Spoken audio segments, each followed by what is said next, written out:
I mentioned this in HRM Plus the other day. I played 55 shows of Wicked in some year, and each of these columns is the show, starting with show number one.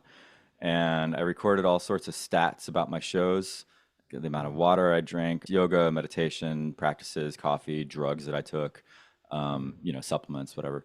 A tap test, a reaction speed test that I took. How many taps could I do in like 60 seconds flat? The amount of breaths that naturally occurred in 3 minutes, my warm up time, my intention.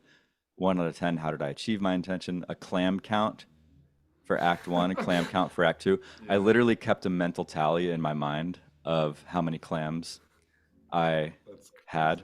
crazy. Like, you know how when you count rests and you like keep the number in your head? I did Yeah, that like I've the done entire that. I've act. done that before. It makes it worse for me. I It just does. kind It of made feel it like worse. I miss notes. So I was like, okay, I know it's going to make it worse, but given that it's going to make it consistently skewed worse by, say, 10% worse, it's not going to be like 5% worse one day and 20% worse the other day.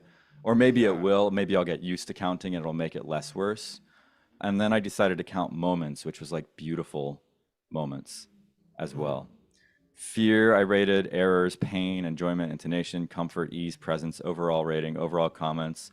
And I was using multiple embouchures. I was where Elizabeth was earlier this year. I had two different embouchures I Okay. was using professionally.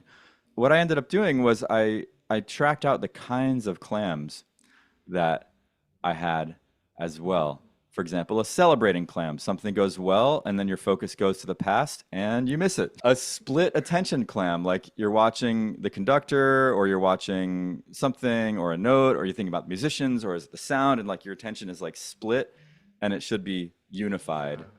and non-chaotic. An embouchure uncertainty clam, where you're not sure which embouchure to use before you play the note, and so you're doubly thinking it over, and then you clam.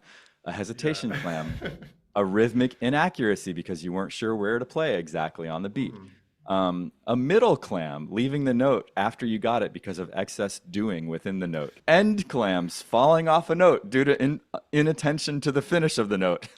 Yeah. Thinking clams, didn't stop thinking or analyzing insufficient time before playing, right? Like, and Yeah. so I encourage you to add in, and I started ideating the solutions as well, which is really nice. Mhm. So it's like what you just had was you had an upward slur airball clam, Yeah. Yeah. right? And it's like go to slur up and nothing happens, just fuzz and air, not the note. Yeah.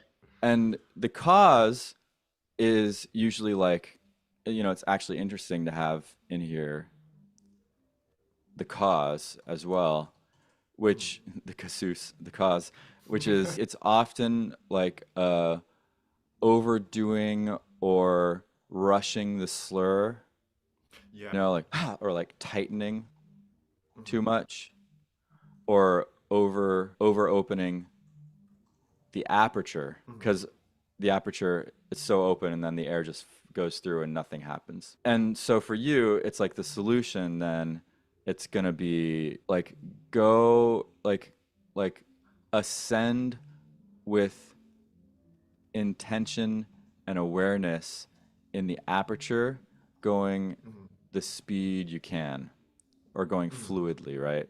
Going Yeah. fluidly with consistency of sound. You could do this, I reckon, in a week of real attention, you might Yeah. capture 99% of the kinds of clams that you're going to make. Yeah.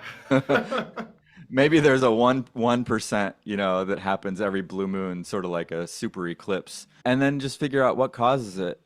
And then at Mhm. least you kind of know. I've noticed like the types of clams I make has like actually shifted. This is the little known science not taught in any horn studio that I know of called clamology. And you need to be a clamologist to study your clamography and then hopefully Yeah. become a clamophile.